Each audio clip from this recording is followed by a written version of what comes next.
Good afternoon.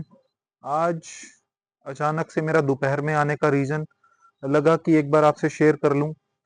क्या हमारी medical news बहुत ज़्यादा वो महाराष्ट्र और पुणे की चल रही है, जिसमें वही न्यूरोलॉजिकल डिसऑर्डर जिसका नाम जीबी सिंड्रोम है, ग्यूलेन बेयर सिंड्रोम, उसके केसेस में एकदम से बहुत ज़्यादा स्पाइक आ गई है।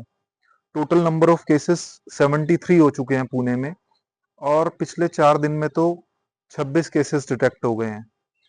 14 लोग वेंटिलेटर पे भी हैं। 14 लोग बहुत होते हैं, लेकिन अच्छी बात यह है कि अभी तक कोई मोर्टिलिटी रिपोर्ट नहीं हुई है, कोई मौत नहीं हुई है, कोई डेथ नहीं हुई है। लेकिन एक समय में हम जब पढ़ते थे तो ये एज पर एजुकेशन एक बहुत रेयर बीमारी है, लेकिन इतने नंबर ऑफ केसेस एक ही जोन में डिटेक्ट होना, महाराष्ट्र के पुणे में मिलना और एकदम से ऐसे राइज होना थोड़ा टेंशन का विषय तो है। तो एटलीस्ट कम से कम पता होना चाहिए। मैंने लास्ट वीडियो में भी डिस्कस किया था कि जीबी सिंड्रोम में क्या प्रॉब्लम हो रही है, हमें पता होना चाहिए क्या हो रहा है, हो क्या रहा है एक्चुअली एक्चुअली वैसे वहां पे क्या हो रहा है। पेशेंट को लूज मोशंस हो रहे हैं, गैस्ट्रोएंटेराइटिस हो रही है, उनको लगता है कि उनको नॉर्मल डायरिया हो रहा है। डायरिया होने के 10, 12, 14 दिन के बाद क्या हल्का सा वीकनेस लगने लगती है, पैरों में सुइयां चुभने लगती हैं, सुनपन महसूस होता है जिसको हम टिंगलिंग और नमनेस कहते हैं। उसके बाद मसल वीकनेस होती है, मसल वीकनेस पैरों से हाथों में आने लगती है। कई बार रेस्पिरेटरी मसल्स भी इन्वॉल्व हो जाती हैं, और वो वीकनेस जो है कई बार पैरालिसिस क्वाड्रिप्लेजिया का रूप ले लेती है। जब चारों लिम्स में पैरालिसिस हो जाता है और बहुत ज्यादा वीकनेस आ जाती है तो क्वाड्रिप्लेजिया का रूप ले लेती है। लंग्स में लंग्स की रेस्पिरेटरी मसल्स, छाती की इफेक्ट होने लगती है, सांस में दिक्कत होने लगती है, हॉस्पिटल एडमिशन की जरूरत पड़ गई, बंदा एडमिट हो गया, ज्यादा इन्वॉल्व हो गया, सीवियर इन्वॉल्वमेंट हो गया, वेंटिलेटर पे पहुंच गया। तो बहुत टेंशन है। टीम्स सर्वे कर रही हैं, टीम्स वहां पे आ रही हैं, स्टूल सैंपल्स लिए जा रहे हैं, पानी के सैंपल्स कलेक्ट हो रहे हैं, और कुछ इंस्टीट्यूट्स में तो पहले भी 4 केसेस में अभी रिपोर्ट हो गया था, और 2 केसेस अभी रिपोर्ट हुए कि स्टूल सैंपल में वही बैक्टीरिया मिल रहा है जो इसका बहुत प्रीसीडिंग इन्फेक्शन रहता है, जिसको होने के बाद यूजुअली ये भी होता था। Bacteria Campylobacter jejuni.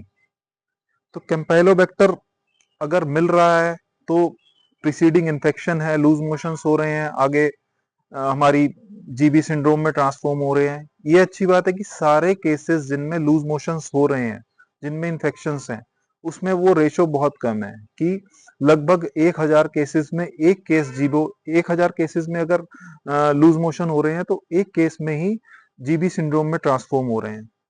तो थोड़ा सा जान लो कि जीबी सिंड्रोम सिर्फ ऐसा नहीं है कि सिर्फ इसी इन्फेक्शन से होता है। हमें सबको अलर्ट रहने की जरूरत है, क्या चीज है क्या नहीं है।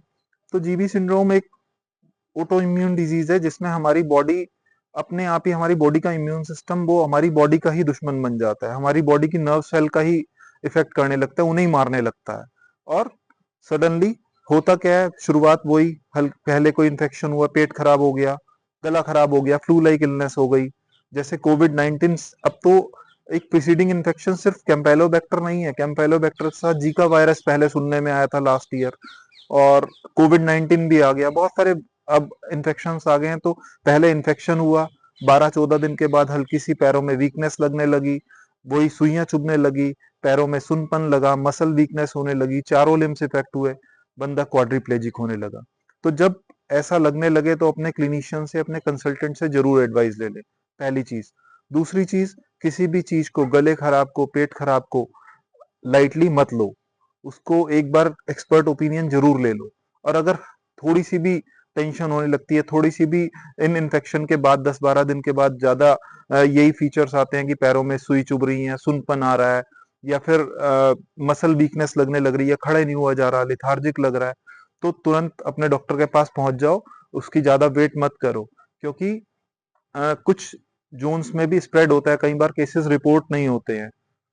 फिर उसके बाद आगे इन्वेस्टिगेट क्या करना है, हमें तो सब फीचर्स तो सबको समझ आ गए, किस तरह से हो रहा है ये भी समझ आ गया। तो यूजुअली इसमें वही है, रीढ़ की हड्डी के पानी का टेस्ट करते हैं, जिसको हम सीएसएफ एनालिसिस कहते हैं। यूजुअली सीएसएफ में सेल्स नहीं मिलती हैं, और प्रोटीन बढ़ा हुआ रहता है। दूसरा टेस्ट नर्व कंडक्शन स्टडीज है कि नर्व्स का डैमेज कर रहा है, क्योंकि ऑटो इम्यून डिजीज है, नर्व्स को डैमेज कर रही है, नर्व सेल इफेक्ट हो रही है। तो नर्व कंडक्शन स्टडीज भी होती हैं। ट्रीटमेंट के पॉइंट ऑफ व्यू से सपोर्टिव ट्रीटमेंट ही है, कोई बहुत ज्यादा डेफिनेटिव ट्रीटमेंट तो नहीं है, लेकिन हाँ जो जो बंदे को सिम्टोमेटिक दिक्कत हुई उसके हिसाब से इलाज हो जाता है। अगर सपोज किसी को सपोज डायरिया है तो डायरिया को ट्रीट करना है, हाइड्रेशन मेंटेन करके रखना है। अगर किसी को काउंट्स इंक्रीज हो रहे हैं, मान लिया टीएलसी रेज हो रहा है, इन्फेक्शन हो रहा है, तो एंटीबायोटिक्स भी देने हैं। बुखार है तो पैरासीटामोल भी देनी है। एक चीज है कि हाँ कुछ चीज होती थी कि इम्यूनोग्लोबुलिन्स भी दिए जाते थे, तो इम्यूनोग्लोबुलिन्स भी दिए जा सकते हैं, लेकिन सब हॉस्पिटल सेटिंग्स के काम है। और पैरालिसिस की है तो पैरालिसिस के लिए सपोर्टिव ट्रीटमेंट देना है। तो जानना बहुत जरूरी है, फीचर्स जानने बहुत जरूरी हैं।